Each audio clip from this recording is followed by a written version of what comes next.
I have been training since September last year. I had a solid plan for this race. I executed almost none of it. Here is what happened and what I'm taking to my next race in Gniewino.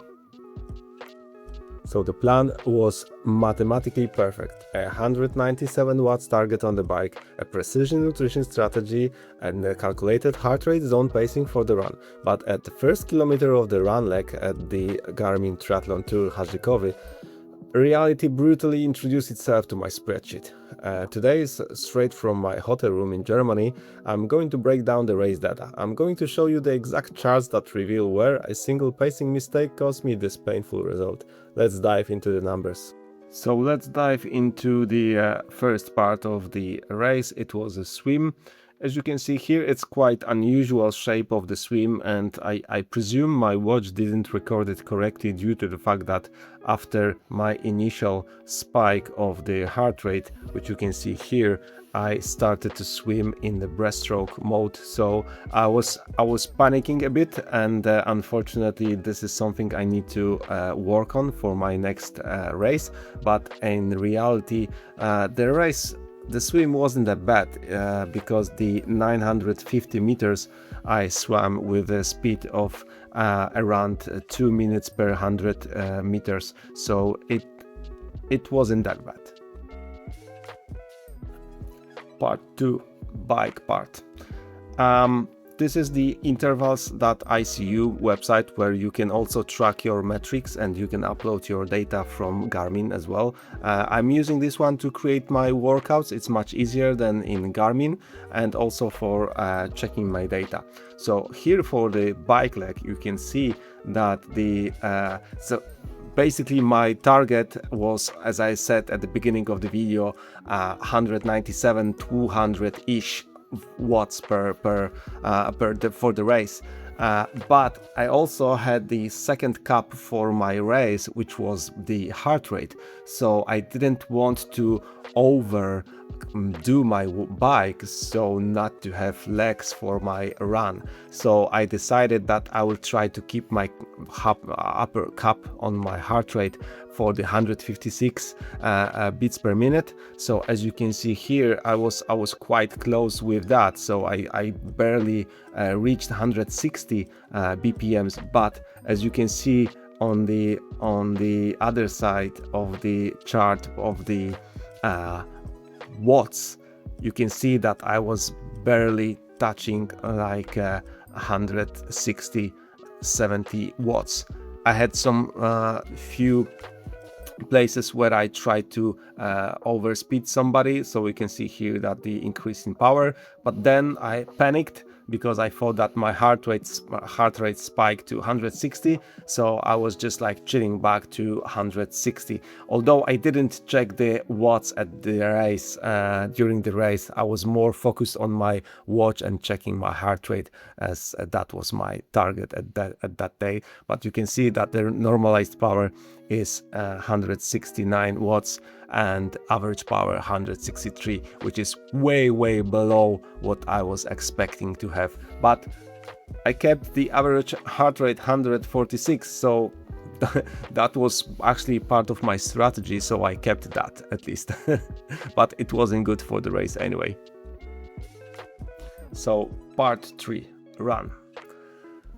Started the run quite okay-ish. I was trying just to move my legs for the first few minutes, just to get used to it in the vertical position after the bike. But then suddenly around 500-600 meters starting from T2, I experienced so very strong cramps in my stomach. Unfortunately, that was the first time in my life that I had that. And you can see also here that I have actually stopped for 2 times. The cramps were so bad that I was even considering to back up and just stop and finish the race at this stage. But luckily around like 3.5 kilometers it stopped. So I started to moving back to my pace, which was supposed to be 440, but it was around 450, 455.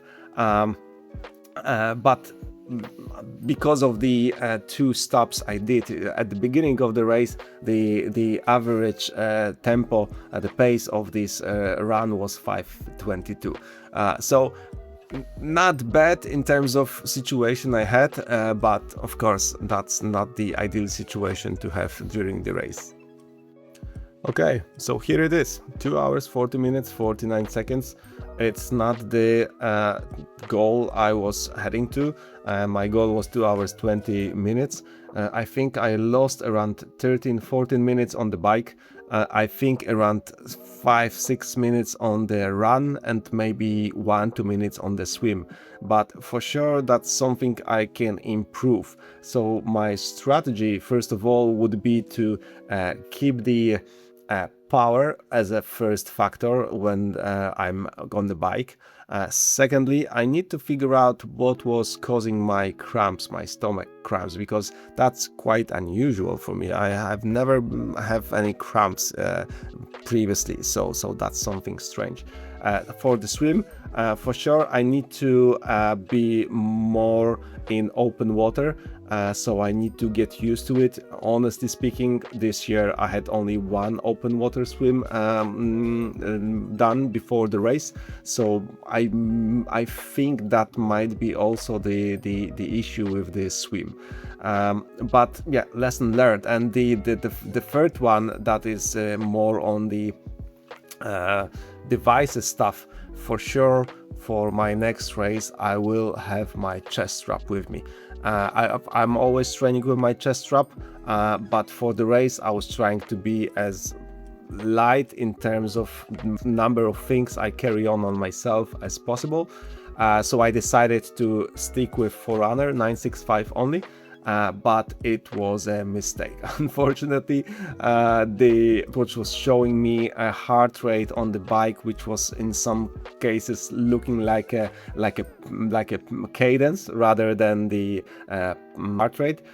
So in these terms, in the next race, I will be having my chest strap with me for sure. That's it. First race of the season. First race on the Orro bike, which I have built 2 days before the race. So that was very positive thing. Not to say the same thing about my strategy, but that software needs to be updated for the next race. So Charzykowy gave me a massive lesson, but the 2026 season is just getting started. Hit the subscribe button so you don't miss the build drop, and thanks for watching, and I will see you in the next one.